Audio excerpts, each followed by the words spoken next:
Hello students, today we will discuss some important question of exercise 9.1. Let us start with question number 5. A liter of water is evaporated from 6 liters of sugar solution containing 4% of sugar. Find the percentage of sugar in the remaining solution. तो देखो question में क्या कह रहा है कि a liter of water is evaporated from 6 liter of sugar solution containing 4% of sugar, यानी एक 6 लीटर शुगर सोल्यूशन है, उसमें 4% क्या शुगर है। उस 6 लीटर शुगर सोल्यूशन में ए लीटर ऑफ वाटर यानी 1 लीटर वाटर क्या है, इवेपोरेट हो चुका है। तो जो रिमेनिंग सोल्यूशन, अब रिमेनिंग कितना रहेगा, 6 लीटर था, उसमें से 1 लीटर वाटर क्या हो चुका है, इवेपोरेट हो चुका है, तो 5 लीटर रह गया। उस 5 लीटर में वो शुगर कितना परसेंटेज होगा, find the percentage of sugar in the remaining solution, यानी 6 लीटर में वो शुगर कितनी है, 4% है। अब अगर 1 लीटर वाटर क्या इवेपोरेट हो जाए तो रिमेनिंग सॉल्यूशन कितना रहेगा, 5 लीटर। उस 5 लीटर में वो शुगर कितनी परसेंटेज होगी वो बतानी है हमें। तो देखो इसका सॉल्यूशन, तो देखो टोटल सॉल्यूशन कितना बना, 6 लीटर है। अब क्या गिवन है कि इसका 4% क्या है, अपनी शुगर है, तो क्वांटिटी ऑफ शुगर कितनी हो जाएगी, 4% ऑफ 6, तो कितनी आ जाएगी, 4% ऑफ 6 को सोल्व करेंगे तो 4 × 6 डिवाइड बाई 100 यानी 24/100 कितनी आ जाएगी, 0.24 लीटर, यानी 6 लीटर सॉल्यूशन में अपनी शुगर कितनी है, 0.24 लीटर, और ये क्या है, 6 लीटर का 4% है। आगे देखो हमें क्या गिवन है कि इस सॉल्यूशन तो टोटल कितना था, 6 लीटर, इसमें से 1 लीटर वाटर क्या हो जाए, इवेपोरेट हो जाए, तो कितना सॉल्यूशन बचेगा, 5 लीटर। अब 5 लीटर में ये जो शुगर कितनी है, 0.24 लीटर, ये 5 लीटर का कितना परसेंटेज बनेंगे ये बताना है हमें। जैसे देखो क्या था कि अगर सॉल्यूशन था 6 लीटर तो ये 0.24 लीटर, उसमें क्या थी, शुगर थी, तो ये 6 का कितना थी, 4% थी। अब 6 लीटर में से 1 लीटर वाटर क्या हो चुका है, इवेपोरेट हो चुका है, तो ये सॉल्यूशन कितना बचेगा, 5 लीटर। अब मेरे को ये बताना कि 5 लीटर में अपनी शुगर है 0.24 लीटर, ये 5 लीटर का कितना परसेंटेज है। तो आगे देखो इसका सॉल्यूशन, तो मैंने क्या लिखा, if a litre of water is evaporated then remaining solution कितना हो जाएगा, 6 - 1 यानी 5 लीटर हो गया।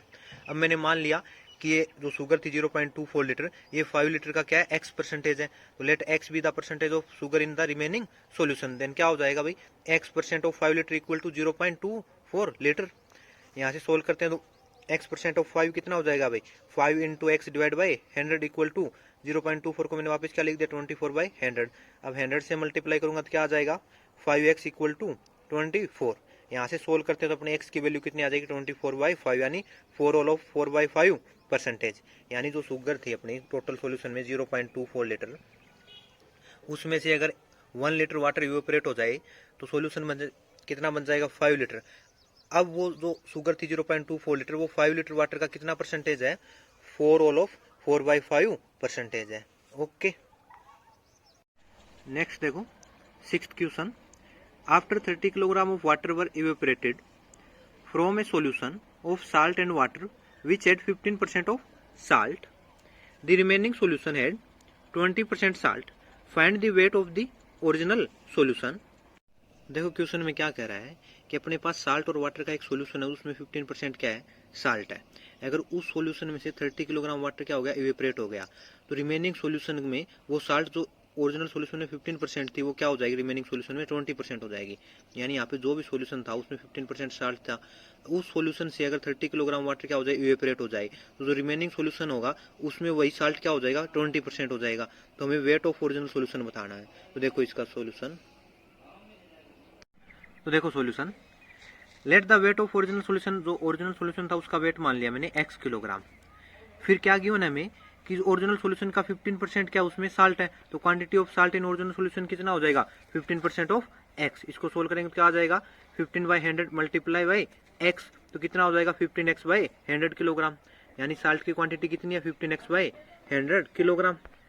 अब आगे क्या गिवन है कि अगर जो ये ओरिजिनल सॉल्यूशन है x किलोग्राम, इसमें से 30 किलोग्राम वाटर इवेपोरेट हो जाए, तो ये जो साल्ट आया अपना कितना, 15x/100 किलोग्राम, तो वो 30 किलोग्राम वाटर इवेपोरेट होने के बाद कितना सॉल्यूशन बचेगा अपना, x - 30, उसका ये साल्ट कितना परसेंटेज हो जाएगा, 20% हो जाएगा। दोबारा देखो क्या है कि अगर ओरिजिनल सॉल्यूशन था x किलोग्राम, इसमें से 30 किलोग्राम वाटर क्या हो गया, इवेपोरेट हो गया, तो रिमेनिंग सॉल्यूशन का ये साल्ट कितना परसेंटेज हो जाएगा, 20% हो जाएगा। तो x का कितना था, 15%, तो रिमेनिंग सॉल्यूशन कितना होगा, x - 30 किलोग्राम, तो इसका ये साल्ट कितना हो जाएगा, 20% हो जाएगा। तो अब देखो quantity of salt in remaining solution कितनी हो जाएगी, 20% ऑफ x - 30। यहाँ से सोल्व करूंगा तो कितना आ जाएगा ये 20/100 इंटू में x माइनस 30। तो देखो अपने क्वांटिटी ऑफ साल्ट दो तरीके से आ चुकी है। एक तो ओरिजिनल सोल्यूशन में कितनी आई 15x/100 और यही साल्ट जो रिमेनिंग सोल्यूशन में कितना आ गया 20/100 इंटू में x माइनस 30। अब देखो क्वांटिटी ऑफ साल्ट तो दोनों में सेम रही है क्योंकि वाटर इवेपोरेट हुआ है, तो अब इन दोनों क्या कर देते हैं इक्वल रख देते हैं। तो क्या आ जाएगा देखो 15x/100 इक्वल टू 20 इंटू में x माइनस 30 डिवाइड बाई 100। अब मैंने क्या किया 100 से मल्टीप्लाई कर दिया दोनों साइड, तो क्या आ जाएगा 15x इक्वल टू 20 इंटू में x बाई x माइनस 30।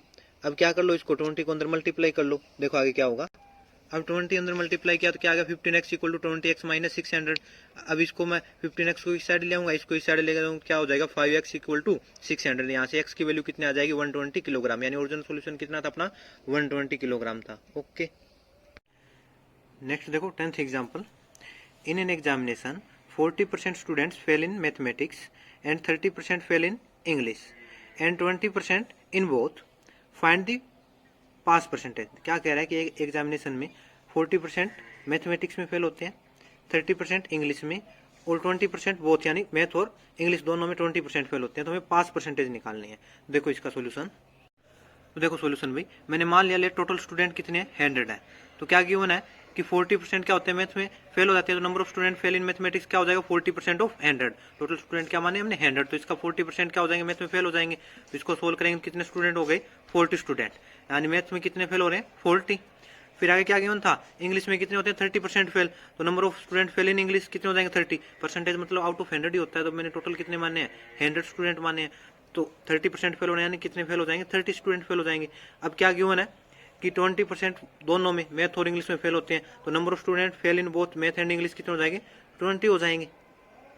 इसके बाद देखो अब मैं ये निकाला number of student fail in English only. English only मतलब तो सिर्फ इंग्लिश में फेल हो रहे हैं। अब देखो 20 स्टूडेंट ऐसे हैं जो मैथ और इंग्लिश में फेल हो रहे हैं और 30 कितने इंग्लिश में फेल होने वाले, तो यहाँ 30 में से 20 तो यहाँ आ गए जो मैथ और इंग्लिश में फेल हो रहे थे, तो सिर्फ इंग्लिश में फेल होने वाले कितने बचे 10 बचे ना। दोबारा देखो कि टोटल क्लास में से 30 स्टूडेंट फेल हो रहे हैं इंग्लिश में और उनमें से 20 ऐसे तो मैथ में फेल हो रहे हैं, तो इंग्लिश और मैथ में दोनों में फेल हो रहे हैं 20, तो 30 में से 20 तो यहाँ है जो इंग्लिश में फेल हो रहे हैं, तो इंग्लिश में ओनली इंग्लिश में फेल होने वाले कितने बन जाएंगे 10 स्टूडेंट रह जाएंगे। इसी तरह number of student fail in mathematics only, अब टोटल मैथ में कितने फेल हो रहे हैं 40 और 20 यहाँ आ गए जो मैथ और इंग्लिश दोनों में फेल हो रहे हैं, तो सिर्फ मैथ में फेल होने वाले कितने बचेंगे 20 बचेंगे। देखो टोटल मैथ में 40 फेल हो रहे थे, उसमें से 20 ऐसे हैं जो इंग्लिश में भी फेल हो रहे हैं, तो यहाँ कितने बचे जो सिर्फ मैथ में फेल हो रहे हैं, तो कितने हो जाएंगे 20 हो जाएंगे। तो number of student fail in English only 10 और number of student fail in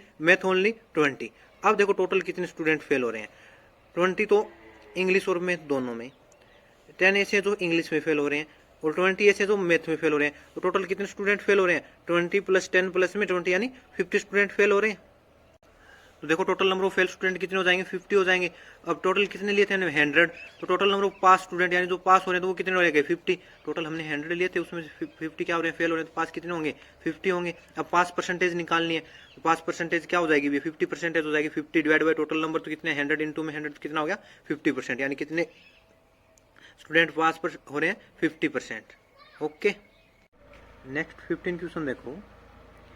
in an election between two candidates A and B, A got 55% of the total valid votes and 20% of the votes were declared invalid.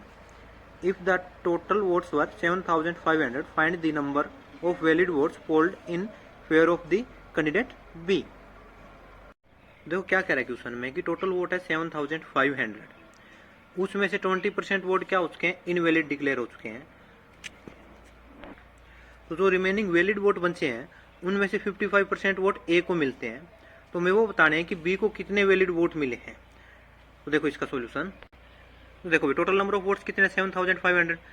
अब देखो उसमें से 20% क्या invalid vote declare हो चुके हैं, तो number of invalid votes 20% of 7,500। यहाँ से सोल्व करेंगे इसको तो क्या हो जाएगा 20/100 मल्टीप्लाई बाई 7,500, तो कितना आ जाएगा ये 1,500, यानी कि टोटल वोट थे 7,500, उसमें से 1,500 क्या हो चुके हैं इनवैलिड डिक्लेयर हो चुके हैं। तो वैलिड वोट कितने बच गए भाई 7,500 में से 1,500 सब्ट्रैक्ट कर देंगे, तो नंबर ऑफ वैलिड वोट कितने हो जाएंगे 6,000 हो जाएंगे। अब आगे क्या गिवन है कि इन 6,000 में से 55% वोट किसको मिले हैं ए को मिले हैं, तो हमें बताने हैं बी को वोट कितने मिले। तो पहले देखो ए को कितने वोट मिले, तो number of valid votes polled in favour of A कितने, 55% ऑफ 6000। तो यहाँ से सोल्व करेंगे इसको, तो 55 बाई 100 मल्टीप्लाई 6000, तो ये क्या आ जाएगा 3300 आ जाएगा। तो ए के फेवर में कितने वोट आए हैं 3300, और टोटल वैलिड वोट कितने थे 6000, तो रिमेनिंग किस में गई बी में। तो बी के फेवर में कितने जाएंगे, देखो number of valid votes polled in favour of B, तो क्या कर दो 6000 में से 3300 सब्ट्रैक्ट कर दो, कितने आ जाएगा 2700 आ जाएगा। Okay, thank you.